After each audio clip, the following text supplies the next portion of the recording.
खेती करनी है पर जमीन नहीं है तो ऐसे हताश होकर लेटने की जरूरत नहीं है, क्योंकि खेती करने के लिए आपको जमीन लेने की जरूरत ही नहीं है।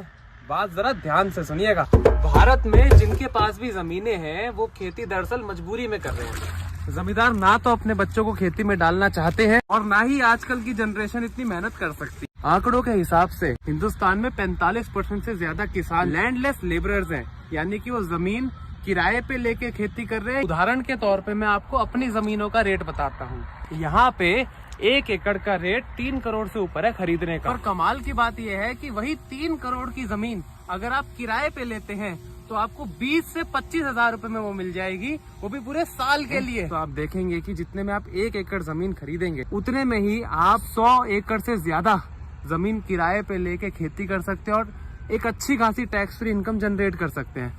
बस शर्त यही है कि आपको खेती आनी चाहिए।